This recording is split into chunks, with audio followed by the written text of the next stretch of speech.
Amid the mist of human memory, there drifts a city, silent and timeless, like a dream that has never awakened. Venice, the child of water and time. A place where fear once drove people into the mud, and from that mud they built eternal beauty. A city without solid ground to stand upon.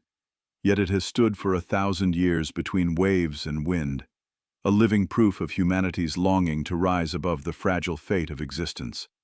Tonight, as you close your eyes, let this story take you back there, to where the bells echo across the canals, where moonlight falls upon marble domes, and where time itself dissolves, like breath.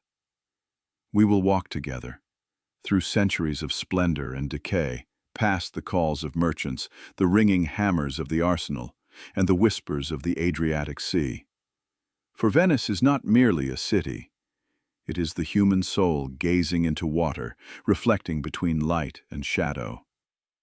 And in that stillness, you may hear the waves softly telling the story of eternity. The city rising from fear. There are civilizations born from victory, from power, or from faith, but Venice, the city of water, of light and reflection, was born from fear. In the middle of the 5th century, when the Roman Empire trembled and fell beneath the waves of Gothic and Hunnic invasions, thousands fled the plains of Veneto, escaping the flames of war. They came to a place no one wished to live, the salt marshes along the Adriatic coast, where mud and water merged into one, where no crops could grow, no walls could stand, where the only thing left to do was to survive. And there, at the edge of fear itself, Venice began to form, not from stone, but from will. With no fortifications to guard them, no solid ground to build upon, they drove thousands, then millions, of wooden stakes deep into the mud. Each hammer strike was a prayer, each timber a note in the first symphony of survival. Venice rose like a mirage, a city that should not have existed, yet did, shimmering upon silver waters like a dream defying reason. The city of those who would not surrender. The first people who came here had nothing, only their hands, and the fear of being swallowed by war. But perhaps it was precisely fear that made them great. Carl Jung once said, "In all chaos there is a cosmos, in all disorder a secret order." Venice is the living proof of that truth. From the chaos of collapse, they created the order of existence. From fear, they gave birth to beauty. No longer relying on the land, they chose water. No longer relying on walls, they built upon faith and community.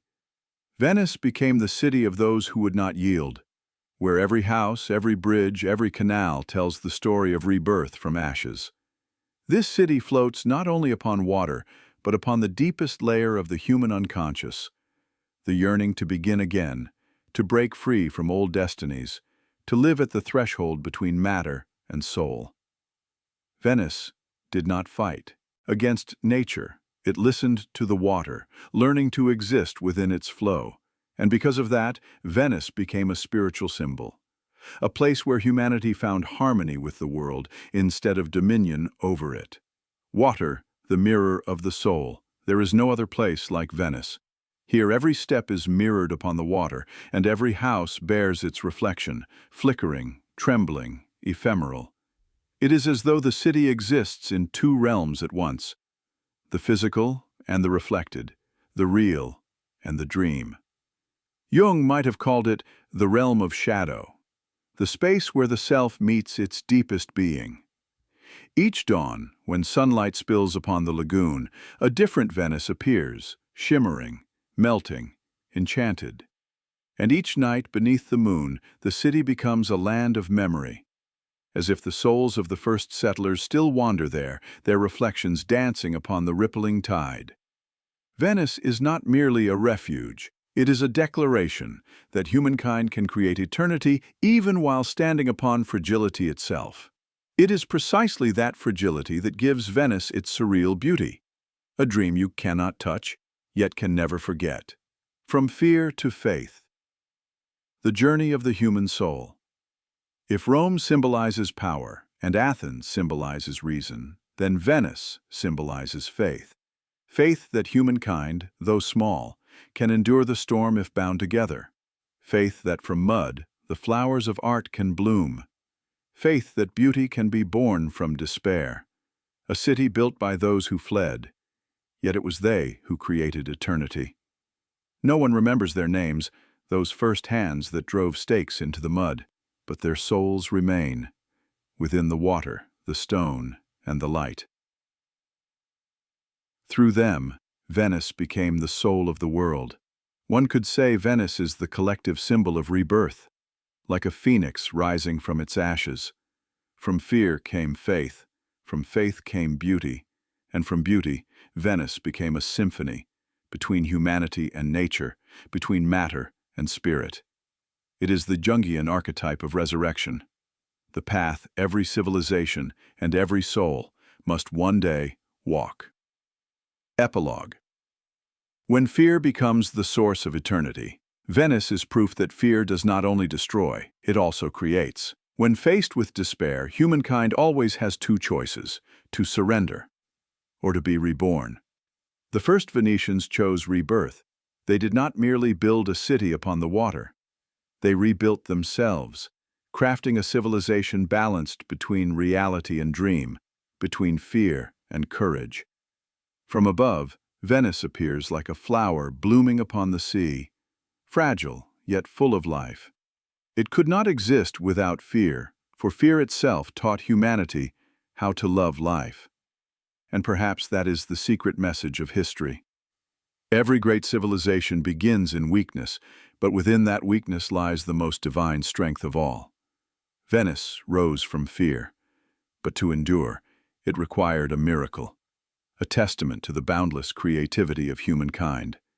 And that miracle did not come from the gods. It came from wooden stakes, soaked in water, that have stood firm for 1,000 years. Now we shall move to the next chapter, where humankind turns the most fragile element of nature into the eternal foundation of an empire upon the waves. If fear was the birthplace, then will was the miracle. If fear was where Venice was born, then creative will is what has kept her standing for over 1,000 years. When humankind left the safety of land to step into the realm of water, they were not merely running away. They were challenging the laws of nature itself. And that challenge was not written in blood or victory, but in wooden piles.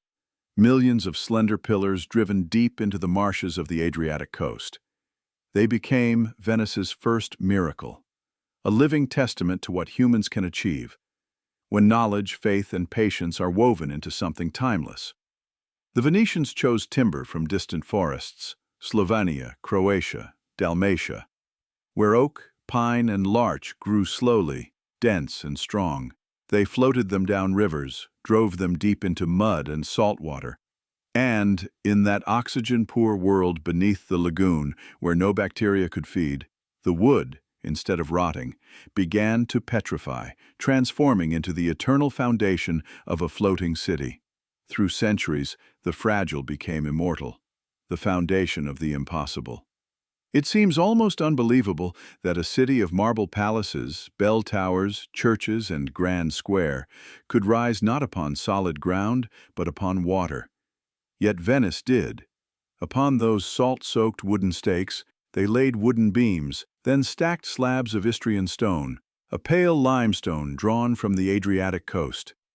Heavy as it was, the water bore its weight, and the wood, so fragile in appearance, held firm beneath thousands of tons for centuries. This was Venice's first paradox: strength born of softness, permanence built upon fragility. Carl Jung once said, "The foundation of every structure, physical or psychological, must be placed in the unconscious." And for Venice, that was true in both body and spirit. Beneath the surface, hidden in darkness, lies the city's collective unconscious. The silent realm where faith, fear, and longing for survival intertwine. The piles are like the deep memories of the soul, unseen yet holding all beauty above. Architecture, a dialogue between man and water. When the foundations were secured, the Venetians began to build not for defense, but for beauty. Upon mud and salt they raised marble palaces, light as moonbeams, shimmering like reflections upon a lake. Walls adorned with golden mosaics, domes curving gently like waves, and great windows opening toward the sea breeze. No city in the world reflects light quite like Venice. In the morning, the sun turns her buildings into pearls. In the evening, the sunset melts her into gold. And by night, the moon casts her canals into corridors of dreams. Yet beneath that beauty lies a profound lesson. Humanity need not conquer nature to survive. It can live with it. Venice does not resist the water. She breathes with it. Each day, as tides rise and fall, the city shifts softly, adapting in silence. A living being that inhales and exhales with the ocean, the miracle of faith and patience. On the world map, Venice may appear small and fragile, but look deeper, and you'll see a miracle of faith. In that age of chaos, as empires crumbled, the Venetians sought neither power nor land, only a place to exist, and in that humble desire they found greatness. No kings stood behind them, no armies, no popes, only hands and faith. Each hammer that struck a wooden pile echoed like a heartbeat, the rhythm of a civilization being reborn. Across centuries, millions of those silent pillars became veins connecting humankind and the sea, reality, and dream. And thus Venice became the first symbol of humanity's triumph, not over nature, but with it, not through force, but through harmony and wisdom. Venice, the symbol of rebirth. Venice teaches an eternal truth. True strength does not lie in domination, but in understanding and coexistence. A city that stands upon water, yet does not sink. Built of wood, yet does not decay. Born of fear, yet becomes the embodiment of eternal beauty. In Jungian philosophy, this is the union of opposites: water and stone, fear and hope, fragility and endurance, all merging into one luminous symbol. Venice, the metaphysical harmony of the conscious and the unconscious, of nature and humankind. Perhaps what has kept Venice alive for so long is not engineering or material, but the faith that anything can stand firm when built with heart. Those wooden piles do not merely uphold the city, they uphold the human spirit itself. Epilogue. When the human hand becomes a miracle. Venice exists not because nature was kind, but because humankind dared to dream. From lifeless wood they forged the foundation of a civilization. From layers of mud they raised art, music, and pride. Venice is the proof of collective wisdom, that when humanity unites in faith and creativity, it can turn water into land and transform the impossible into the everlasting. Like a grand symphony, Venice plays the melody of patience, faith, and rebirth. And within every soft wave brushing against those ancient piles, you can still hear the whisper of the first souls who drove their stakes into the mud not just to build homes, but to build hope itself. Now the city stands upon water, firm and alive. Venice is no longer merely a refuge. It has become a living machine, a crossroads of power and trade between East and West. From wooden pillars of faith, the Venetians began to construct a society unlike any other, where wind, gold, and promise became the pillars of power. And thus began a new era, the age of those who traded the wind. When Venice rose into power. When Venice had stood firm upon her millions of wooden foundations, she had not only conquered nature, she began to face another trial: power. In the medieval world, where authority belonged to kings, popes, and feudal lords, Venice chose a different path. No king, no throne, no divine right. Instead, they created a unique republic, the republic of those who traded the wind. Here, power flowed through trade, through the movement of goods, ideas, and trust.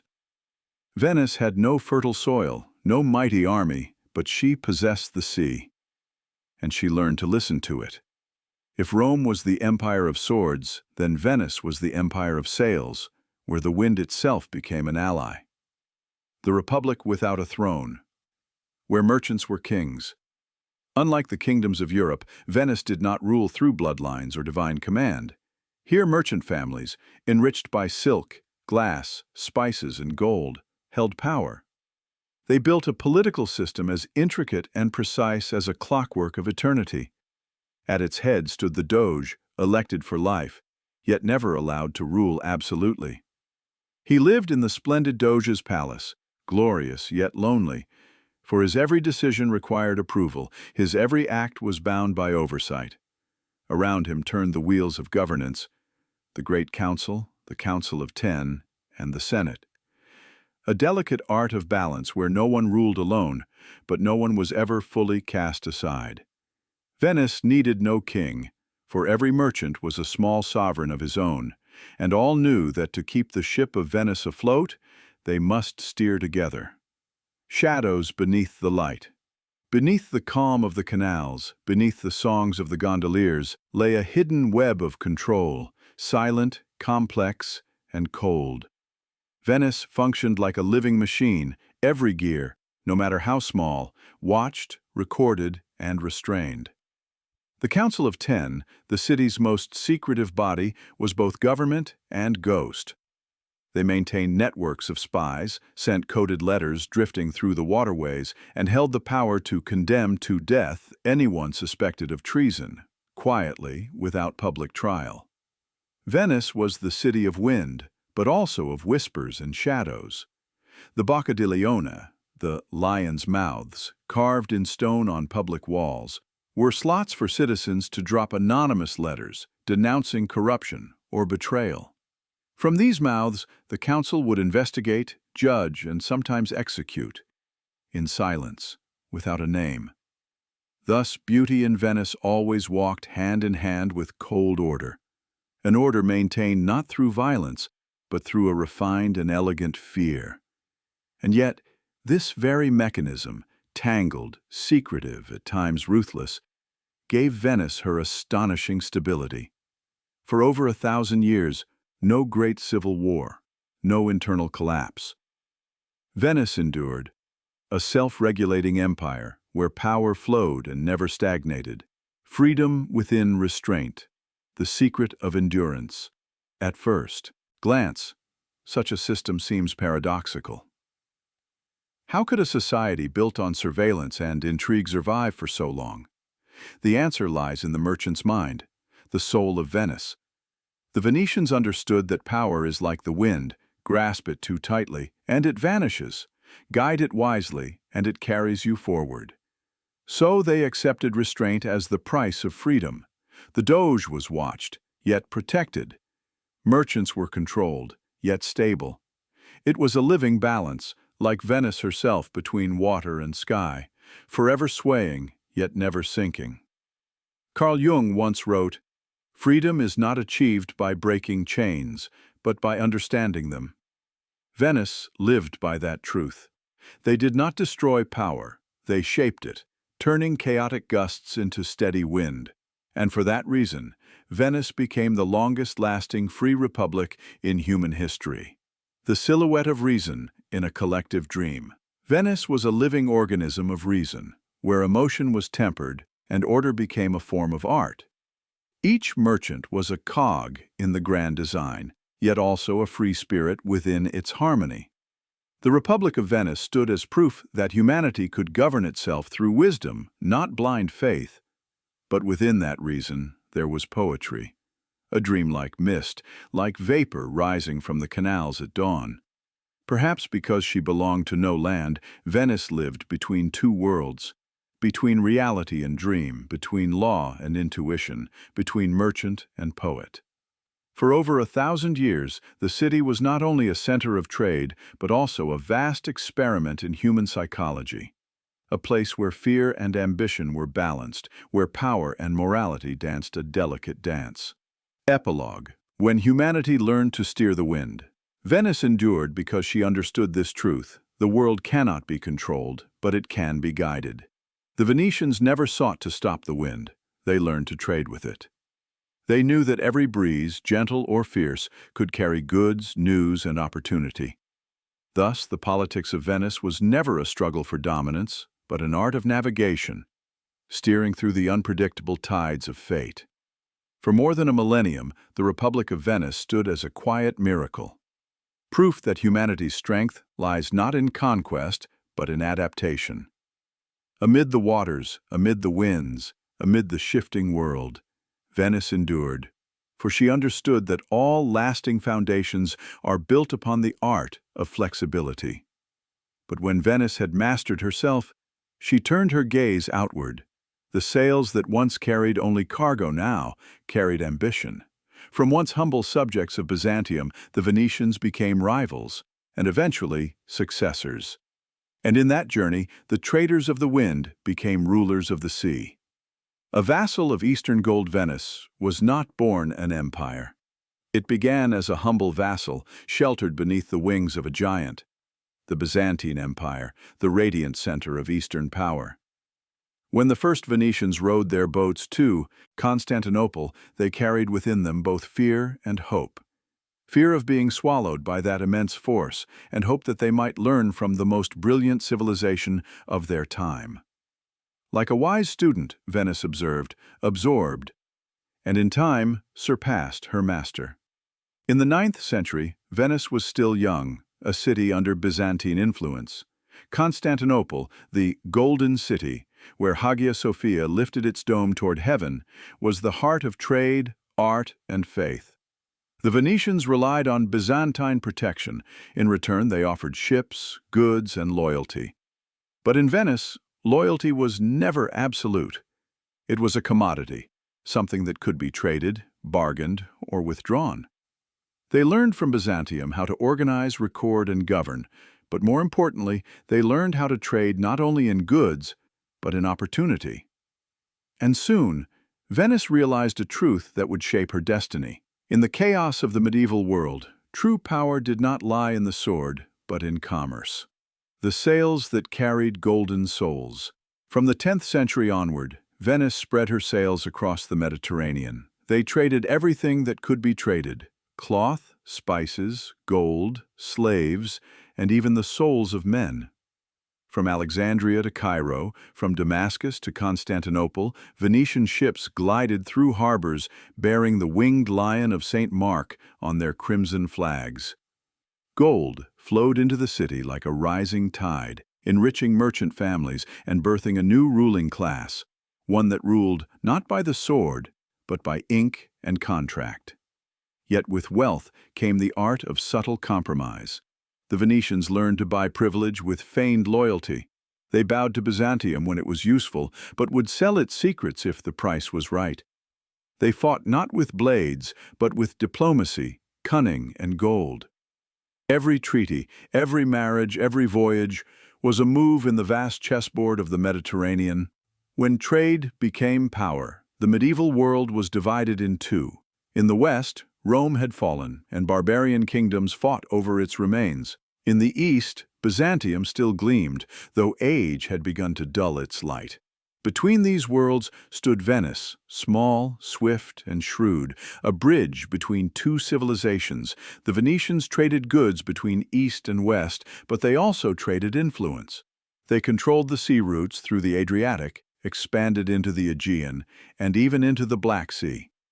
In just a few centuries, those who once knelt before Byzantium had become the ones who set the prices for its markets. Trade transformed Venice into the first true financial center of Europe. Venetian banks lent money to kings and even to popes, profiting from every war, from every storm of history. While empires bled for land, Venice waited for the wind to blow in her favor, and profited. Their sea charts, once state secrets, were guarded like holy scriptures. Every current, every harbor, every monsoon in the Indian Ocean was meticulously recorded. Knowledge became a weapon, and through it, Venice slowly stepped out of Byzantium's shadow. From student to rival. By the 12th century, Venice was no longer a vassal. She demanded freedom of trade, tax exemptions in Byzantine ports, and even dominion over parts of Dalmatia. Byzantium, proud and weary, tried to restrain her. But the harder it pressed, the stronger Venice grew. The Venetians knew the Empire of the East was fading beneath its golden facade. And when the moment came, they did not hesitate. During the Fourth Crusade of 1204, under the banner of religion, Venice led the armies of Europe to sack Constantinople, the very capital of the empire they had once served. The Golden City burned, its treasures were plundered, columns, statues, relics, and with them, the pride of Byzantium. It was the moment the world understood. Venice was no longer a student, but a rival, even a successor. The paradox of soft power Venice was never an empire in the traditional sense. She owned little land, commanded no vast armies. But she controlled what every empire needed, the routes of trade. And thus she controlled the heartbeat of the medieval economy. Her power was not that of force, but of dependence. No one could resist her because no one could afford to lose her. To lose the sea, the spices, the gold. Venice turned markets into weapons and human desire into the foundation of her dominion.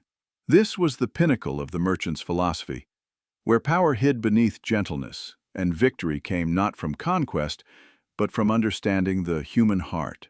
When the sail surpassed the throne from a city of servants, Venice became the rival of Constantinople, not through war but through wisdom and patience. She stood as proof of an eternal truth. Those who understand freedom and trade will always outlast those who understand only power. Venice did not destroy Byzantium. She absorbed its soul, its architecture, its art, its faith, and transformed them into her own radiant identity. Like a child surpassing its father, Venice emerged from the shadow of Constantinople to compose her own symphony, a symphony of wind, water, and gold. But for any empire to truly endure, it needs more than wealth or power. It needs a soul. And that soul, Venice found in a miraculous journey. When two merchants returned from Egypt, bearing the sacred relics of Saint Mark, the saint who would become the eternal protector and symbol of the city.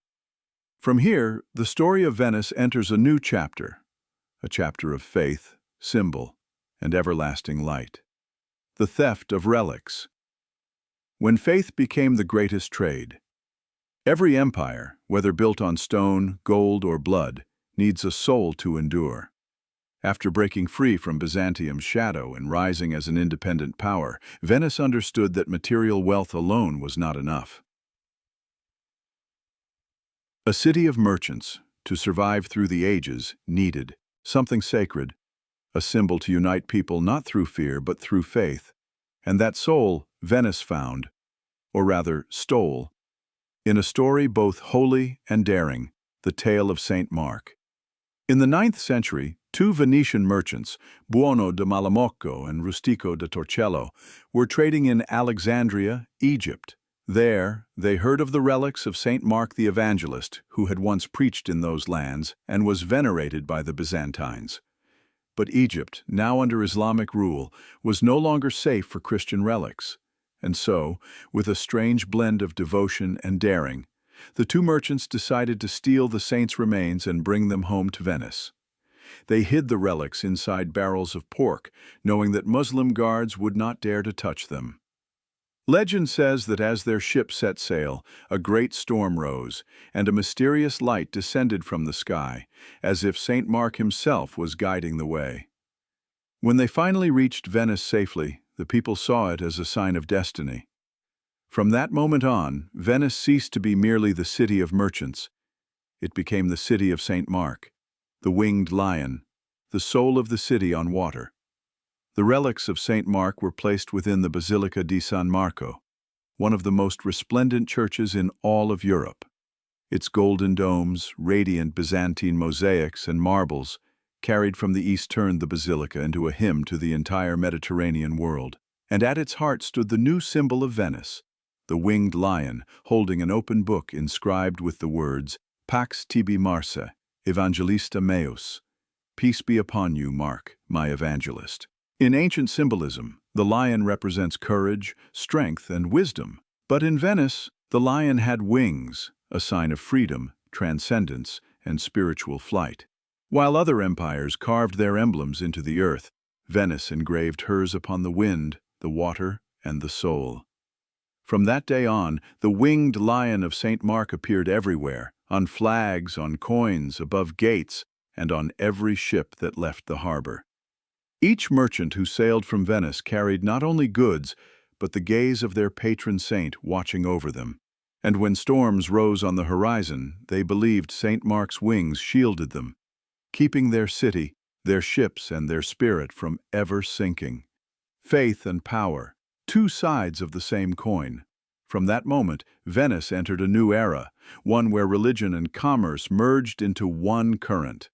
St. Mark was not merely a religious figure, he became the brand of the Venetian Empire. Wherever the winged lion was seen, it marked the reach of Venice's dominion, and just as merchants knew how to value goods, the Venetians learned how to value belief. They built temples, basilicas, and processions, acts of devotion that were also displays of might. The solemn ceremonies in St. Mark's Square were not only expressions of piety. They were declarations of state, whispering, "Venice needs no king, for St. Mark is our king." That faith gave Venice a spiritual stability no feudal empire could match.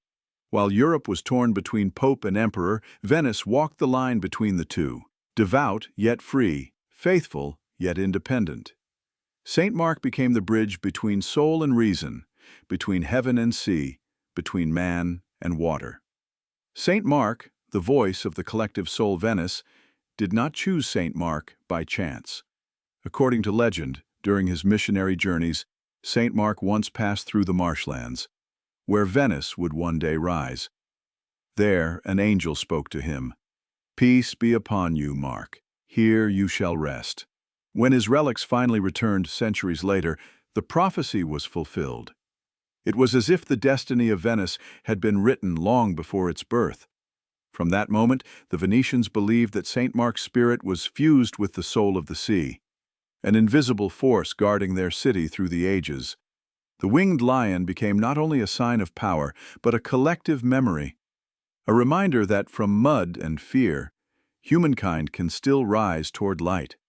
And just as the lion's wings soared between earth and sky, so too did Venice exist between two worlds, between heaven and water. Epilogue. When the soul became an empire, St. Mark gave Venice what every empire longs for, meaning. If commerce was the body of the city, then St. Mark was its breath of life. The Venetians did not only trade in gold or spices, they traded in faith and symbolism, and it was this that made Venice an empire not merely drawn on maps but etched into the human imagination. From faraway Egypt to the golden light of St. Mark's Square, from merchant ships to the basilica's shining domes, the journey of the saints' relics became a perfect allegory for Venice herself, a city that could turn the tangible into the sacred, risk into eternity. Venice was never Rome. She had no legions, no pope, but she possessed a symbol greater than any crown, the winged lion, the eternal emblem of wisdom, courage, and freedom. And like every soul, it needed a heart to keep beating. If St. Mark was the divine breath of Venice, then the arsenal, her vast shipyard, was the heart of steel that pumped life into her empire. From there, faith turned into technology, and prayers became warships, carrying the winged lion across the seas, ushering Venice into the golden age of power and creation. The first living machine in the world. If St. Mark was the soul of Venice, then the arsenal was its heart, a heart of iron, of wood, of human breath, beating ceaselessly for centuries to keep the empire alive. In a city built upon water, where everything seemed soft and fragile, the arsenal stood as a symbol of human strength, of the power to turn faith into technology and will into power. From the 12th century onward, Venice constructed a massive complex called the Arsenale di Venezia, a place where everything the city possessed came together: engineers, artisans, craftsmen, sailors, mathematicians, and architects. Here, craftsmanship became science, and labor became ritual. The arsenal was not merely a shipyard, it was a living machine, operating with precision unseen in the medieval world. While Europe still wrestled with axes and windmills, the Venetians had already mastered the art of mass production. Each ship was designed, measured, and assembled by standard, its parts interchangeable, so that in a single day Venice could launch a fully equipped warship. It was a miracle so advanced that people would later call the arsenal the Tesla factory of the Middle Ages. No electricity, no steam engines, only organization, discipline, and collective genius. When labor became ritual, entering the arsenal was like stepping into a symphony of motion. The clang of hammers on wood, the murmur of saws, the whir of pulleys, and the distant songs of workers all merged into a rhythm, a single breath. The workers did not toil merely to live, they worked to keep the heartbeat of the city alive. Every ship that left the arsenal carried the fingerprints of hundreds of souls. The frame builders, the rope weavers, the nail forgers, the painters, all united by a shared purpose, like the cells of one living body. No one could afford a mistake, for the smallest flaw could mean the loss of a ship and of countless lives. Thus, discipline became a second religion in Venice. The arsenal was not just a factory. It was a ritual of human intelligence, a fusion of skill, precision, and loyalty. One of the earliest true industries in human history. The warships. Steel swans of the Adriatic. When ships slid from the arsenal into the water, they were not mere vessels of war, they were holy artifacts of Venice. Each bore the winged lion on its prow, as if St. Mark himself rode the winds ahead. They were lighter, faster, and stronger than any rival fleet. These ships allowed Venice to command the entire Mediterranean, from Crete to Cyprus, from Rhodes to Alexandria and Constantinople. There was no harbor where the Venetian flag did not fly. The trade routes became the arteries of the empire, and the arsenal was the heart pumping life through them. Venice was not merely a city. It was a floating fleet, each ship a symbol of humankind's belief that we can master the ocean without conquering it. Discipline and loyalty, the secret of endurance. The arsenal's endurance through centuries was no accident. Its workers labored not only for wages, but for pride. Pride in serving Venice. Every shipwright knew that his vessel might carry merchants or soldiers into battle. And when the city was threatened, those same craftsmen would become sailors and warriors. Within the stone walls of the arsenal, there was no distinction of rank or birth. Even the Doge, the supreme leader of Venice, would sometimes walk among the workers to witness the heartbeat of his empire. No one was small, for every nail, every plank, every sail helped keep the city standing above the world. Technology, the legacy of collective intelligence. Seen through modern eyes, the arsenal was an industrial revolution centuries ahead of its time. There we find the same principles that Henry Ford and Nikola Tesla would later describe. Assembly lines, standardization, centralized organization. Venice achieved all this without theory, driven purely by intuition and shared spirit. Knowledge was preserved and passed down. Young apprentices learned from elder masters, each generation flowing into the next like endless waves. It was collective intelligence, an invisible yet enduring force that allowed Venice to create works defying time itself. When steel sung with the wind, the arsenal stands as proof of what Venice had always understood. True power does not come from war. It comes from organization. From water and mud they made woodpiles. From woodpiles they built palaces, and from palaces they created a breathing machine, the arsenal, where humans and technology moved as one.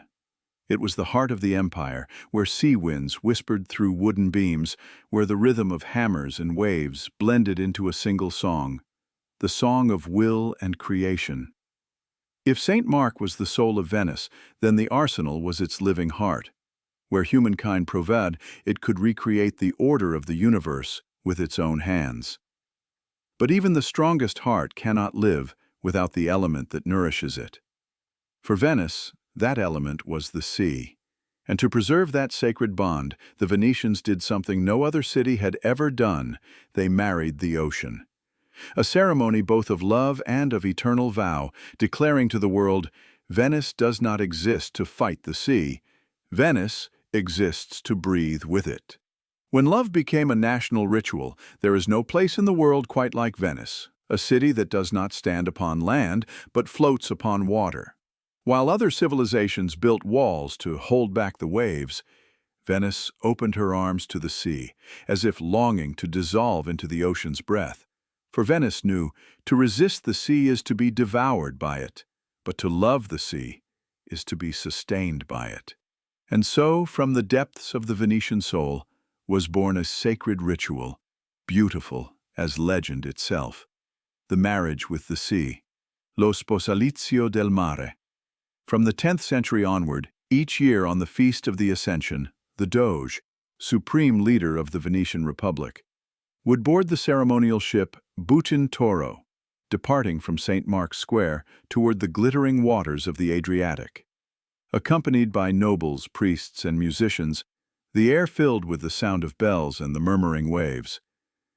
There, beneath the open sky, the Doge would face the sea and speak solemnly, "We wed thee, O sea, in the sign of eternal love and dominion." Then he would cast a golden ring into the water, as a husband offers a ring to his bride, to seal the bond between the city and the ocean forever. It was not a symbol alone, as but a declaration of survival, that Venice existed not by conquering nature, but by merging with it, listening and respecting its power. The city, lover of the sea. If you stand upon the steps of St. Mark's Basilica at sunset, you will understand why the Venetians believed their city had a soul. The water reflects not only the sky, but the very spirit of humankind. Each canal is a vein, each bridge a heartbeat, and the Adriatic Sea, the breath that sustains it all. Nowhere else is the boundary between man and nature so blurred. Venice is not a dweller upon the sea. Venice is part of the sea. Its people learned to read the tides as one reads the rhythm of their own heart. When the waters rose, they did not lament, they prepared. When the waves struck, they did not fear. They listened, hearing in them an ancient lullaby. In this harmony, Venice discovered the secret of existence, to live with what cannot be controlled. From sacred symbol to philosophy of survival. The marriage with the sea was more than ritual. It was a philosophy, both spiritual and political.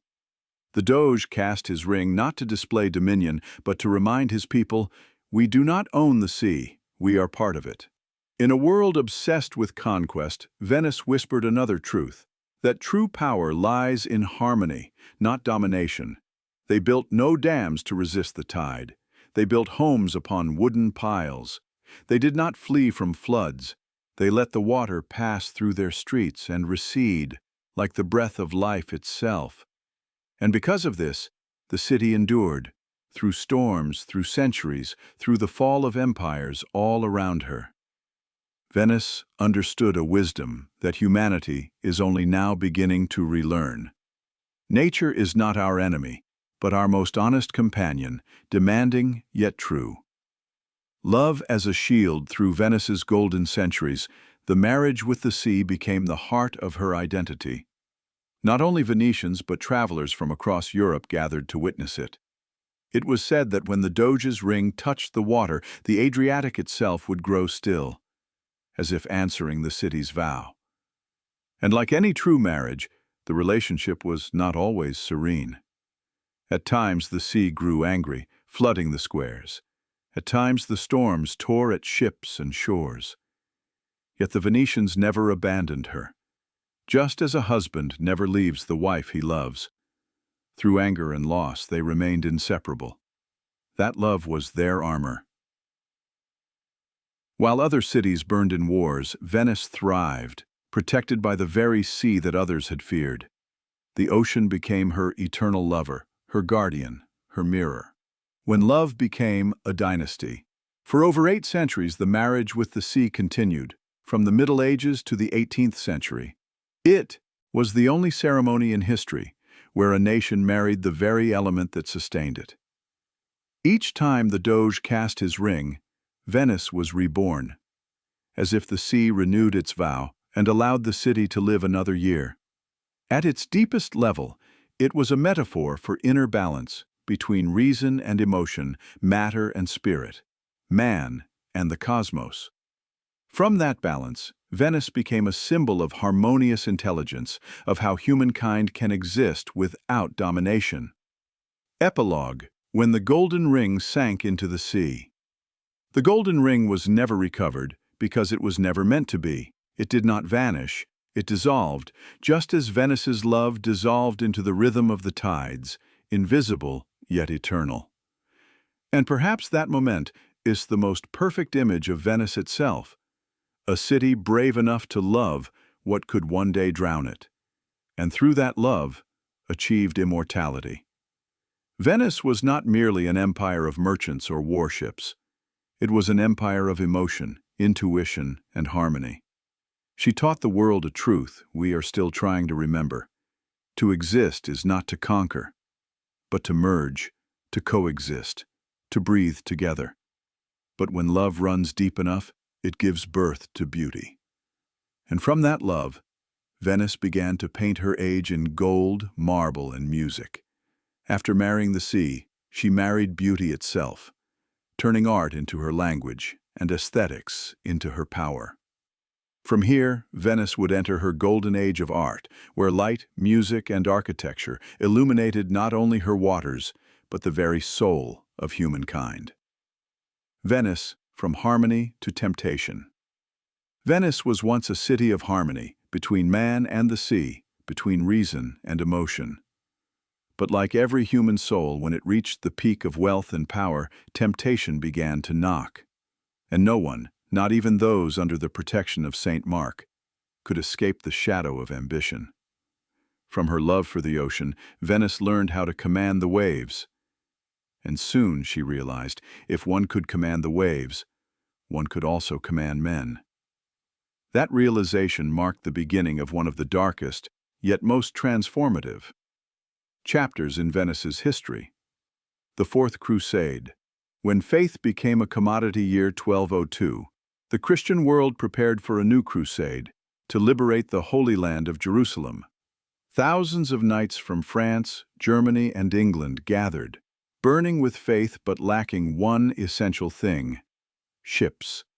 They turned to Venice, the greatest maritime power in Europe, and struck a deal for over 500 vessels to carry them across the eastern seas.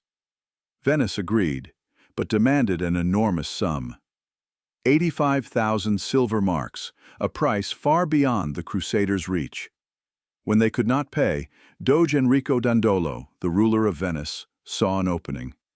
He was old, over 80, and blind. But though his eyes no longer saw the light, they saw more clearly than anyone the golden shimmer of power. Dandolo's design. When faith was redirected, Dandolo offered a deal. You need not pay. Help us reclaim the city of Zara, once ours, now in rebellion. And so the Crusaders, men sworn to defend Christendom, turned their blades against a Christian city. Zara fell, blood ran, houses burned, and in the flames their faith bent for the first time. But Dandolo was not finished. Soon after, Prince Alexios Angelos of Byzantium came seeking help, promising gold and allegiance to the Papath. Venice would restore him to the throne of Constantinople. Dandolo agreed. Once again, the ships of the Adriatic did not carry holy warriors, they carried the ambitions of merchants. 1204. When the Eastern Empire fell to the Cross Spring, 1204, the Venetian fleet and the Crusader army encircled Constantinople, the jewel of the Byzantine Empire, the radiant heart of Eastern Christendom. It was a city of gold and ivory, of turquoise domes and celestial mosaics. But in Dandolo's eyes, it was a treasure yet unclaimed. For 3 days Constantinople burned, its churches were looted, its icons desecrated, its saints stripped of their halos of gold. The Crusaders, bearing crosses upon their shields, trampled the altars they once worshipped upon to seize the sacred chalices for themselves. Venice took not only gold, silver, and jewels, they took souls cast in bronze and marble, and the faith they embodied. The bronze horses that now stand upon St. Mark's Basilica in Venice, glorious and serene, were among the spoils of that betrayal. Betrayal in sacred light. There is an image history will never forget. Doge Enrico Dandolo, blind, standing upon the deck of his ship, a crimson banner at his side, raising the cross as the fleet charged Constantinople. The sunlight shone through his red cloak as if the very sky had been stained with blood. A man who could no longer see, yet led an army into darkness. Venice, once wed to the sea, was now married to power. It was a mesmerizing union of faith and ambition, of light and shadow. From that moment, Venice was no longer merely a republic of merchants. She had become a sovereign of the seas, from merchants to empire. After the Fourth Crusade, Venice claimed a quarter of the Byzantine Empire. They seized ports, islands, and fortresses across the Greek seas, controlling nearly every trade route of the Mediterranean. No longer would Venice ask permission to trade, she now set the laws of commerce itself. From the humble traders of the 10th century, Venice had transformed into the first true maritime empire in human history. And though her deeds were stained with sin, the world could not deny her genius.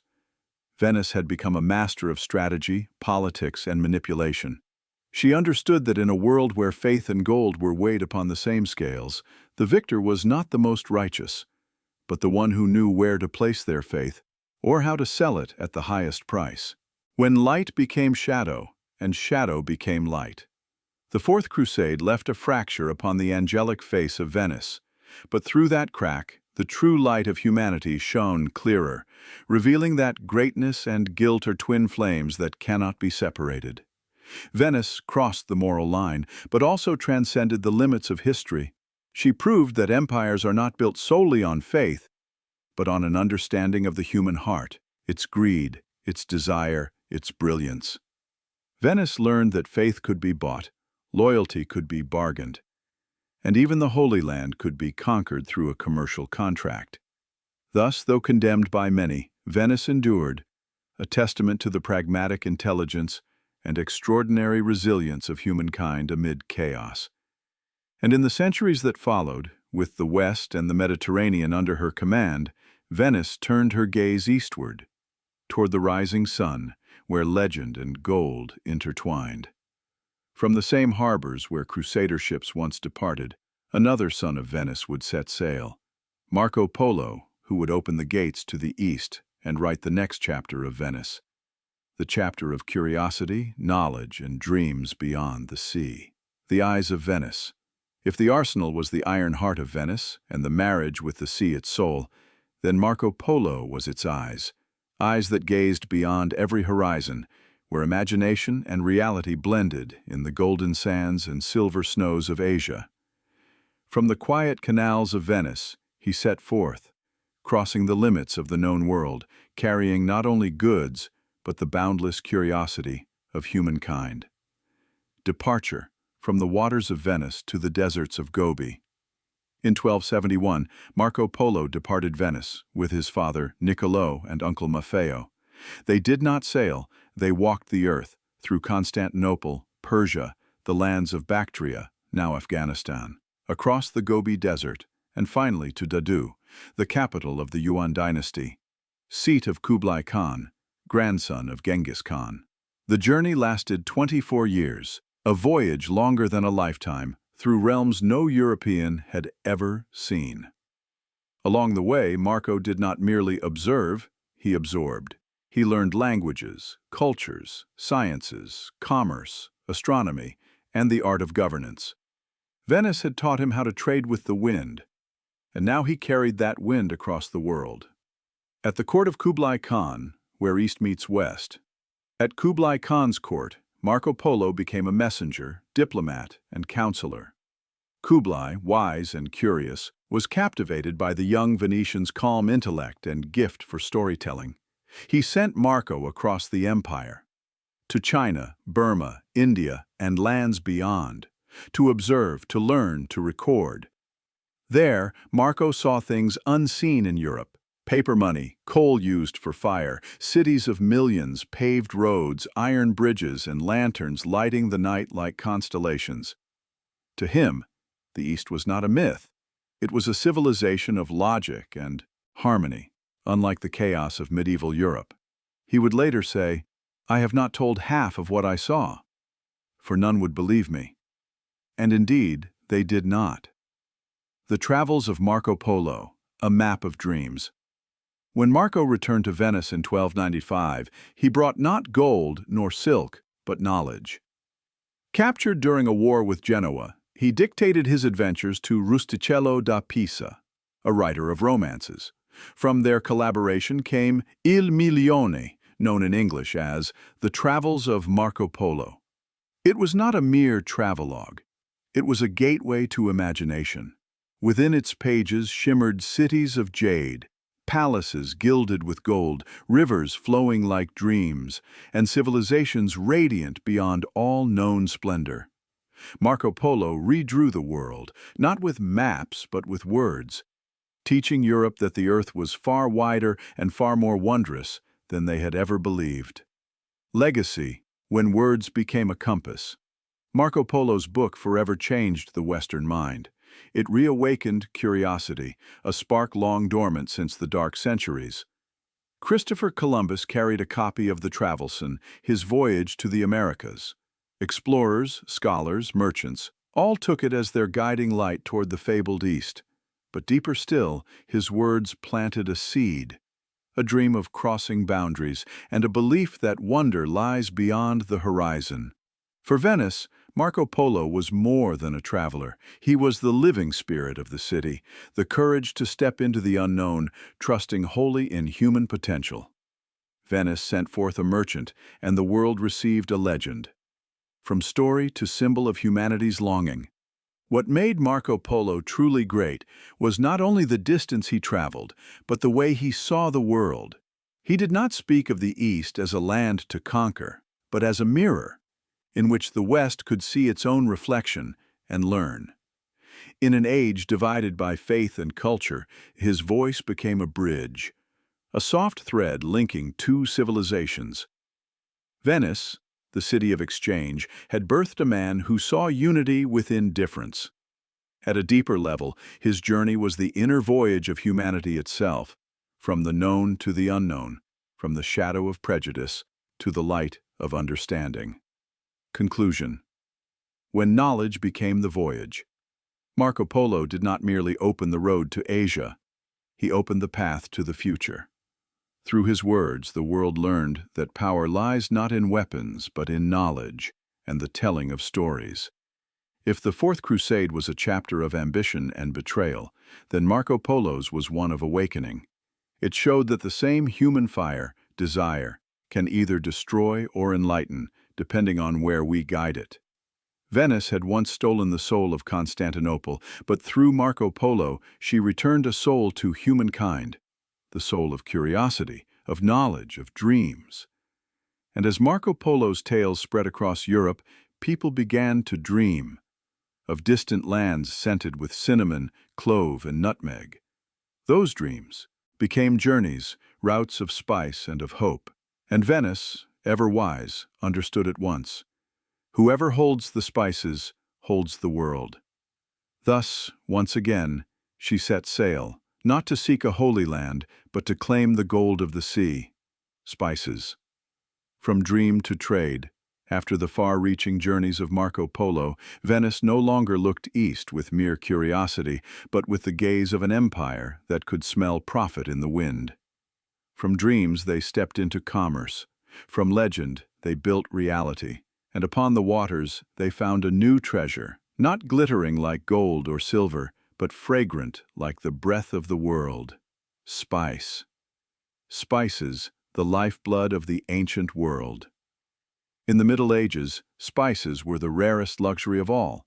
Pepper, cinnamon, clove, nutmeg, star anise. Tiny seeds once weighed against gold. They were not mere ingredients, but symbols of rank, health, and power. Europeans believed spices could heal the body, ward off evil, prolong life, and, above all, transform the bland food of their cold lands into something almost divine. A pinch of pepper upon a noble's table spoke louder than any title. It meant connection with the wider world. And Venice stood at the very heart of that connection, the bridge between two ends of the earth. The maritime Silk Road from India, Arabia, Persia, and Egypt, spices sailed aboard Arab and Ottoman ships to the great port of Alexandria, where Venetian merchants waited to buy. From there, smaller Venetian galleys carried the fragrant cargo across the Mediterranean to Genoa, Barcelona, Marseille, Bruges, and London. Venice grew rich without growing fields, for she cultivated only connections. Where other empires ruled by armies, Venice ruled by contracts and sea routes. They knew, he who controls the flow of flavor controls the world. And so the ships of Venice became floating bars of gold, gliding over the water, their sails perfumed with cinnamon, pepper, and nutmeg, blending with the salty wind of the Adriatic. The blossoming of the Golden City. From the 14th to the 16th century, Venice entered her golden age.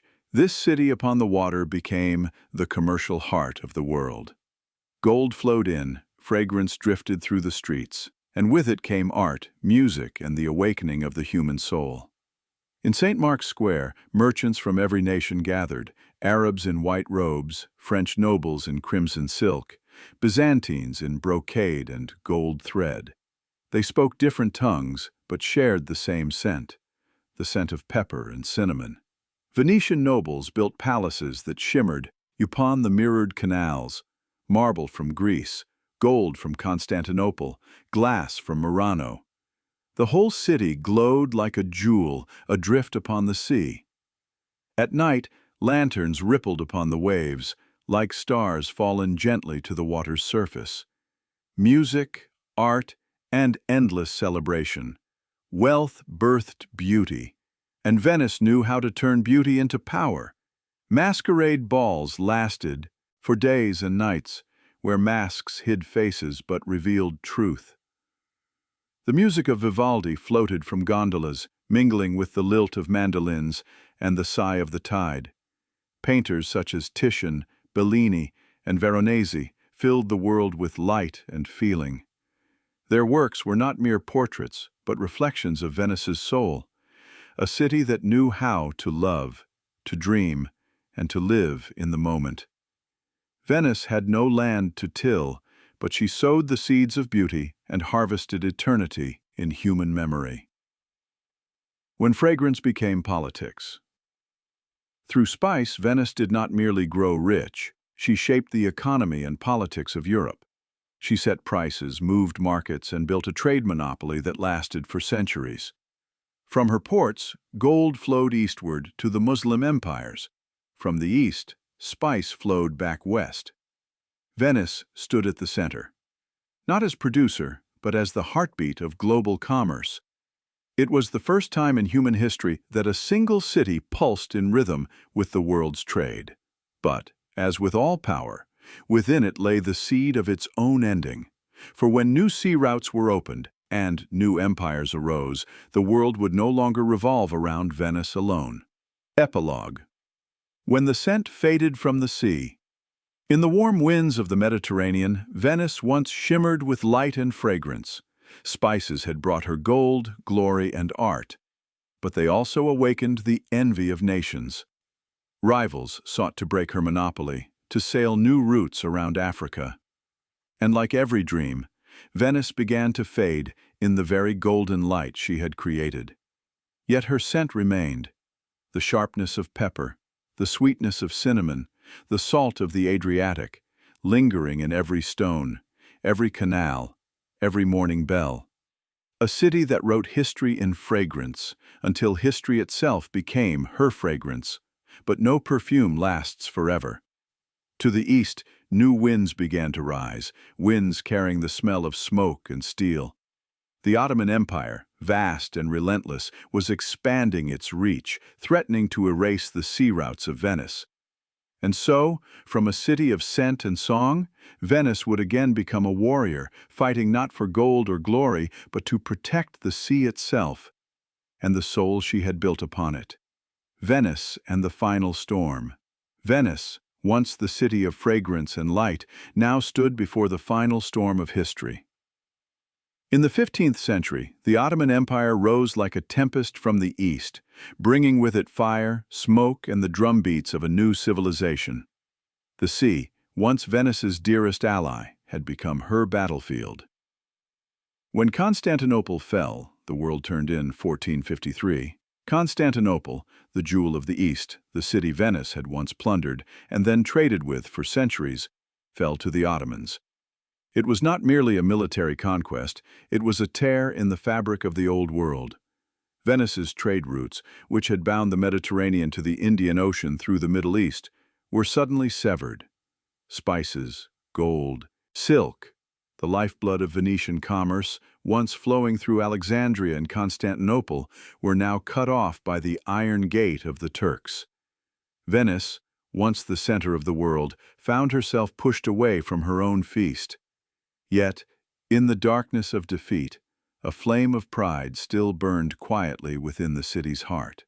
The Battle of Lepanto, the final song of victory. In 1571, the Holy League, Venice, Spain, and the Papal States joined forces against the Ottoman fleet. The Battle of Lepanto, fought upon the Ionian Sea, became one of the greatest naval battles in history. The Venetian galleys, their prows carved with the Lion of St. Mark, charged through the waves like silver arrows. The air was filled with gunpowder smoke, salt, and blood, a tragic symphony between man and sea. When the smoke cleared, the Christian alliance had triumphed. But for Venice, it was no true triumph, only the melancholy hymn of a power that knew it had reached its end. Lepanto did not save her empire. It only proved that Venice still knew how to fight, even when she knew her time was passing. New tides, when the world found other roads. As the Ottomans seized the Silk Road, a new world, farther, wider, was being drawn to the west. In 1498, Vasco da Gama of Portugal found the sea route to India, rounding the Cape of Good Hope. Ships no longer stopped in Venice. They sailed directly from Lisbon to Calicut, bringing home the gold, the spice, and the glory. And Venice, once the beating heart of world trade, became a quiet periphery. The Adriatic Sea, once the gateway of humanity, was now but a tranquil corner in the first map of global trade. The rise of Spain and Portugal, and later the Dutch and the English, marked the slow ebb of Venice's tide. The city that had led the world with intellect and cunning now stood watching as the waves of history receded from her shores, from empire to legacy. Yet Venice did not collapse in bitterness. She understood that an empire survives not by force or gold, but by the power to transform itself into memory, into symbol. She no longer conquered the sea, but she conquered the human soul. From the ashes of trade, art and culture rose like phoenixes. Venice turned her decline into another kind of glory, the beauty of twilight. In Venice, even endings wore the shape of beauty. At sunset, the Grand Canal shimmered, its waters reflecting the last light of a 1,000-year torch, still bright enough to make the world pause and look. Epilogue: twilight is not death. If dawn is the art of beginning, then twilight is the art of ending. Venice knew no empire could remain forever at its peak. Yet instead of fading away, she transformed, from merchant to poet, from warrior to painter, from empire to eternal symbol of beauty. In the evening mist, one can still hear the soft splash of oars, the echo of violins over the Rialto Bridge, and the church bells trembling through the fog. Venice did not die. She merely changed her form into something deeper and more enduring, an existence within human memory. She lost the game of power, but she won the game of time. For when all other empires have sunk, Venice remains, drifting, silent, yet never submerged. And so, after the tempests of history, Venice fought no more. She no longer needed to claim the sea, for the sea itself belonged to her, in memory, in art, in the breath of every stone.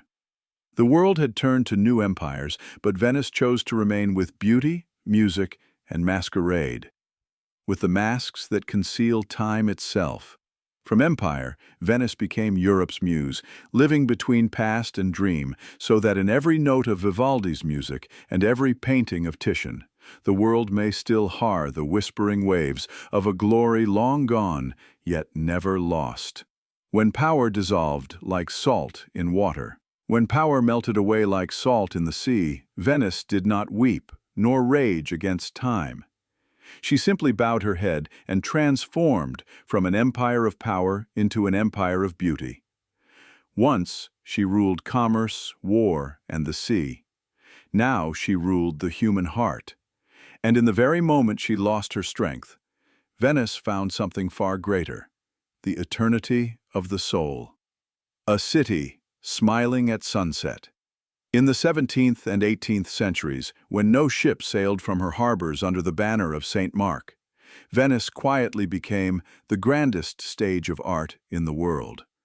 Upon the worn stones of palaces that had once housed councils and commands rose the sounds of violins, noble laughter, and the sighs of lovers. The treaties of merchants were replaced by sonatas, the cannons by the whispering breeze over water, and the songs of gondoliers drifting through the night. Venice knew she could not conquer time by force, but she could make time stand still through beauty. Vivaldi, the musician of water and wind. If Venice were a symphony, Antonio Vivaldi would be her musician. Born to the sound of waves and church bells, his music captured the very heartbeat of the city, sometimes lively, sometimes still. The Four Seasons was not merely music of nature, but an allegory of life and fading. Spring, joyous like Venice's rise. Summer, radiant, her golden zenith. Autumn, gentle, rich with fragrance and gold. Winter, silent, beautiful, and aching, like Venice herself in this age. Vivaldi turned decay into melody, translating decline into light so that every listener could feel. Death is not frightening, so long as it comes wrapped in beauty. Titian, Canaletto, and the paintings of memory.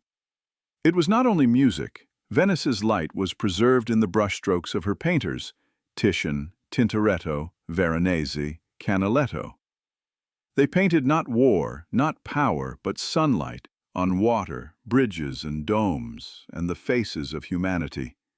Titian painted red, the color of blood and love. Tintoretto painted light, piercing darkness, like faith shining through ruin, and Canaletto, the painter of canals, captured Venice as a dream dissolving, yet shimmering still in every drop of mist. Through them, Venice did not vanish. She was framed in memory, made eternal in color and light. The festivals of forgetting. If ever there was a place where one could touch a dream, it was Venice during the masquerade. Silver masks, lace gowns, silk fans, and candlelit dances all resurrected the spirit of a city that refused to die. In those nights, past and present intertwined. Beneath the masks, there were no nobles or commoners, no merchants or artists, only souls seeking to forget the weight of time. Venice turned play into ritual, and ritual into healing. Each dance, each melody became a prayer, for memory, for rebirth, for the beauty that never fades. Love upon the waves, the final symphony of humanity. On moonlit nights over still waters, the gondolas drifted, black leaves floating through a dream. From afar, voices sang, soft, distant, filled with longing. Venice no longer conquered with sword or sail, but with love. Every bridge was a promise, every curve of canal a secret, and every traveler left a piece of their heart behind. A small offering to the city that had turned loneliness into art. Venice taught the world that beauty cannot save us from decay, but it can make decay worth living. The lullaby of a sleeping empire. After centuries of glory, war, trade, and betrayal, Venice chose a rare kind of ending. She lulled herself to sleep. Not the sleep of death, but of peace. Amid shimmering water and Adriatic mist, Venice still whispered, telling her story through the rhythm of oars, through the sigh of violins, like the final melody echoing through the void. I was once power. Now I am beauty. And in that stillness, Venice became immortal. For every civilization must fade, but beauty never dies. The awakening, Napoleon, and the shattered dream. Yet every sleep is destined to be broken. As Europe trembled beneath the hooves of conquerors, Venice, the sleeping muse upon the waves, heard the footsteps of a man with unending ambition, Napoleon Bonaparte. He came not as a sailor or a merchant, but as a man of flesh and fire, his gaze sharp enough to burn through history. And on a morning in 1797, Venice opened her eyes, only to see that she was no longer the center of the world, but merely a mirror reflecting a broken dream. That dream was about to be retold, as Napoleon stepped into the city of waves and mirrors and reached out to touch the soul of an empire that had slept for 1,000 years. Venice stirred from her dream. Venice had slept for centuries, in dreams of beauty, music, and light drifting upon water. But history, that restless wanderer who spares no one, came once more, soft as wind and as merciless as time. In 1797, Napoleon Bonaparte, the young general from Corsica, a man carrying the fire of a new Europe, entered Venice. He came not with cannons, but with the gaze of one who believed himself a servant of destiny. When the dream was stirred awake, the world was changing. The French Revolution had erupted, thrones trembled, and the cry of liberté, égalité, fraternité was erasing the old order. Meanwhile, Venice drifted like a sleepwalker in the fog, still believing that beauty could make time hesitate. But on May 12, 1797, Doge Ludovico Manin, the last of a line that had ruled for over 1,000 years, relinquished power. There were no gunshots, no blood, no fire. Only the sound of wind over the Grand Canal, the echo of church bells through the mist, and a silence heavy as prayer. 1,000 years of the Venetian Republic, one of history's longest-standing states, ended not in collapse, but in a sigh. Like an old man closing his eyes beside the sea, knowing this sleep would be his last, Napoleon, and the dawn of a new age Napoleon, saw in Venice not merely a city, but a symbol of the old world, a Europe of nobles and merchants, not yet touched by the idea of enlightenment. To him, Venice was a relic, a dream that needed to be awakened and perhaps erased. So when the French army entered, there was no conquest, only the cold ritual of administration, the symbols of the Republic. The flag of St. Mark, the Doge's throne, and the ancient seals were lowered, replaced by the tricolor of the Revolution. Venice, free for a millennium, now belonged to another, under a sky without sunlight. Yet to some, Napoleon was not a destroyer, but a harbinger of modernity. And in Venice, that light glowed like a sunset, beautiful, dazzling, and cruel. The end in silence. When beauty surrenders to history, the strangest thing about Venice's fall was that no one fought, no uprising, no resistance. The people who had once defended the city with blood, who had ruled the seas with might, now stood quietly beside the canals watching flags change color. Were they too weary, or had they understood that every empire must one day leave the stage? Perhaps Venice, born of mud and tide, had accepted her fate, like an aging artist who knows the performance is over.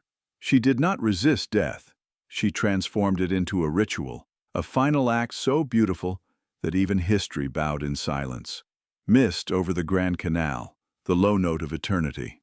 After that day, Venice passed to the Austrians, then later became part of Italy. But no one could ever rule her soul, for that soul did not dwell in palaces or treasure vaults. It floated upon the water, woven into the sound of bells and the scent of the Adriatic. Perhaps, as Napoleon crossed her bridges, he did not know that beneath each arch of stone echoed 1,000 years of wisdom, intrigue, love, and longing. An empire may vanish from maps, but never from memory. Venice lived on, not as a power, but as an eternal emblem of beauty, art, and fate. When the conqueror bowed before the city of dreams, they say that when Napoleon stood upon the balcony overlooking St. Mark's Square, he lingered in silence.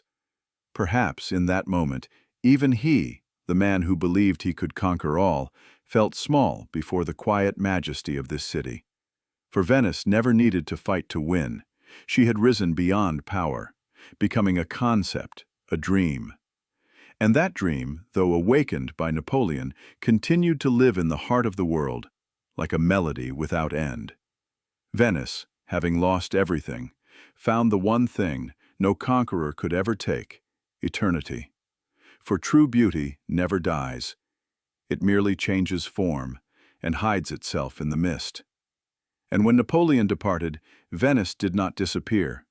She was reborn in another form, no longer the capital of merchants or empire, but the capital of memory and art. Travelers, poets, painters, musicians, all came here to hear the breath of the past, to glimpse the reflection of a civilization that had sunk beneath the waves, yet never truly perished. And so, in every stone, every bridge, every drop of dew in the still canals, Venice still whispers, still breathes, still dreams, a living proof of one eternal truth. Man may lose power, but never the soul. Venice, the city. Between two worlds, there are cities that live by the breath of the present, and empires that endure on the strength of the past. But Venice, strangely, is both. A place where past and present intertwine, where memory is not merely remembered, but alive, breathing, moving, resonating. After more than 1,000 years, this city still floats upon the water, silent and ancient, fragile, yet immortal. A city between earth and dream today. When you walk across St. Mark's Square, where doves rise through the morning mist, you do not step merely into space, you step through a gateway in time. Each footstep upon the damp stones, each bell echoing across the canals, beats like the pulse of a city that has never died. Venice still lives, though surrounded by water, wind, and the slow threat of tide and time. They say, if you stand still upon the Rialto Bridge and listen to the gentle rippling below, you might feel something almost divine. Venice is breathing. Not with lungs, but with memory. Not with noise, but with the eloquence of silence. Stones that tell stories. Every wall here carries a story. Of the first refugees who built homes upon wooden stilts, of merchants who sailed into the unknown, of musicians composing their final song amid the chill of winter nights.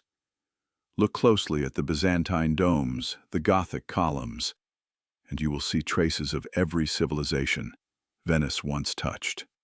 Greek, Roman, Arab, Byzantine, Ottoman. No other city holds so many layers of time. Venice is like a tapestry woven from centuries, each thread a civilization, a war, a dream, all intertwined into a harmony that can never be undone.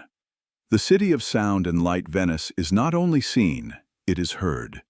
The dip of an oar against water, the murmur of a mandolin drifting through the wind, the cry of a vendor, the tolling of campanile bells, all merge into a quiet, endless symphony. And the light here is different. It does not strike. It dissolves, melting upon the water, as if every ray carries a soul. When the sun sets, the whole city becomes a melting painting, where sky, water, and stone blend into one.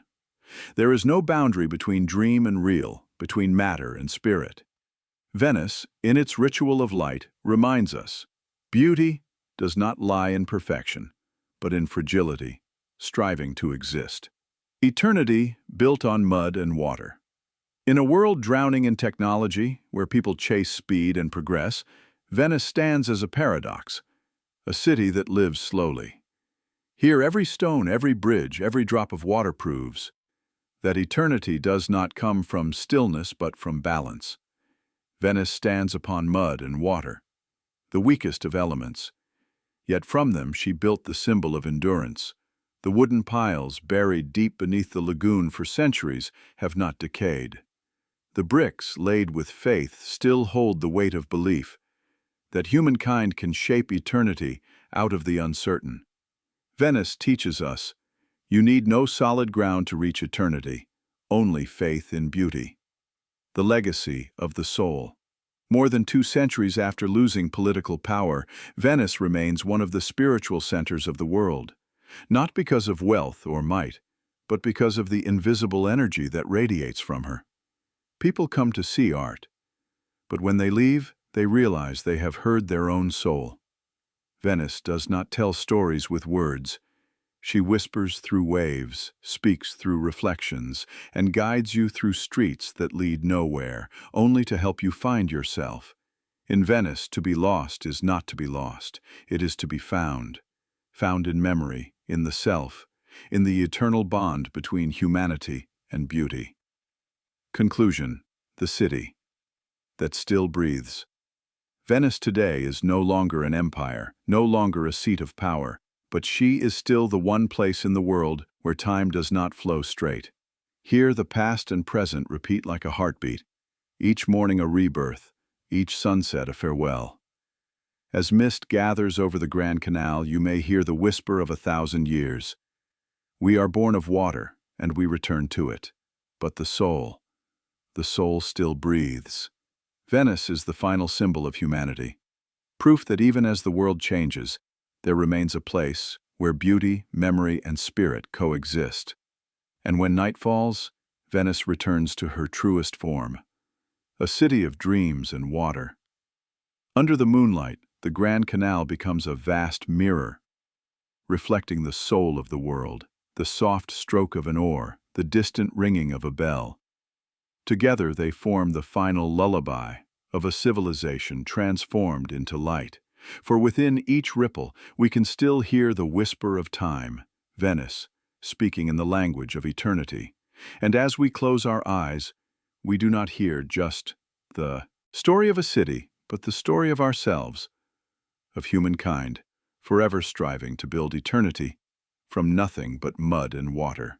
Venice is not a city. Venice is not merely a city.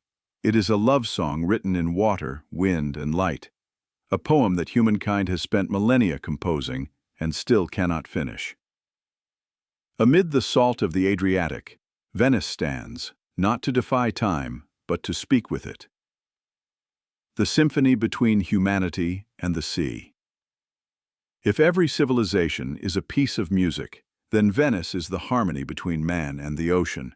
From the moment of her birth, this city did not choose land nor safety. She chose fragility. She chose water for her foundation, mud for her spine, and waves for her walls. In that tenderness lay a miraculous strength: faith. The first Venetians had no weapons, no crowns, only belief. Human beings can build eternity even when the ground beneath them is mud and water. And they did. From the marshes, they made paradise. From fear, they made beauty. From water, they made a city that could breathe, love, and dream. Between power and art, where humans become. Legend Venice was once the marketplace of the world, where tides carried gold and ambition in equal measure. And yet, when power dissolved, art rose. Those who once commanded mighty fleets, who traded in gold and spices, one day chose instead to command notes, colors, and light. Perhaps they had learned that power is but a passing wind, while beauty is the touch of eternity upon the soul. Venice did not conquer with swords. She conquered with sight, sound, and feeling. She never demanded belief. She invited hearts to listen. And all who have come here, even once, carry a fragment of her within, as if it was Venice who chose them, not they who chose her. Between time and memory, where everything melts, like a dream, Venice exists upon the border between being and nothingness, between past and present. When you cross the Rialto Bridge, you do not simply cross a bridge, you cross centuries. The stones beneath your feet may once have felt the steps of Doge Enrico Dandolo ordering the sack of Constantinople, heard the laughter of Marco Polo telling tales of Kublai Khan, or trembled at the echo of Ottoman cannons from afar. And now, as you walk, those echoes fade into the mist, leaving only the sound of oars, the whisper of water against wood, and the faint sigh of history itself. In that moment, Venice becomes a dream, and you, the listener, become a dreamer within it. Venice, a city of the soul, not the world. Venice proves that beauty need not be immortal to be eternal. This city is slowly sinking, year by year, inch by inch, yet no one calls it death, for Venice cannot die. Like an ancient melody, it only softens, slows, and drifts toward infinity. Each drop of water that rises into the sky, each stone that sinks into the mud, carries with it the memory of humanity, of our capacity to love, to create, to believe. Venice teaches us, the sacred does not dwell in power, but in the ability to create beauty, even as the world dissolves around you. When we close our eyes and hear the waves, imagine yourself seated in a gondola au pont, the mist-covered Grand Canal. Around you, golden lights shimmer on the water. The wind brushes softly through your hair, and from afar, the gondolier sings, a song without language, without age, a song sung for 1,000 years. As you close your eyes, you hear the waves, but not just water. You hear the voice of Venice, whispering from centuries asleep, the voices of those who lived, who loved, who dreamed, of artists, merchants, inventors, and the countless souls who have melted into the wind. And within that sound you realize something simple, yet profound. Venice does not belong to the past. It belongs to the dream of humanity. Epilogue, the final lullaby of history. When we tell the story of Venice, we do not speak only of a city. We tell the story of ourselves, of humankind's endless yearning to build eternity within impermanence. Venice is the mirror that shows us that no matter how many times the world collapses, there will always be souls who choose to rebuild, with love and faith. Now, as you close your eyes and the sound of waves fades into stillness, let your mind drift with the tide toward the dim lights of Venice, reflected upon the canal, toward centuries asleep, yet still softly singing. For every civilization must fade, but what is born of love remains forever. Now, let the story close, like an old wooden door in a Venetian home, gently shutting against the sigh of the sea. Let your soul drift upon the still waters of the Grand Canal, where past and present merge, where history is not loud, but breathes softly. The breath of the sea, of memory, of dreams. And as you drift into sleep, remember, somewhere, far away, Venice is still whispering, lulling the world into its eternal dream.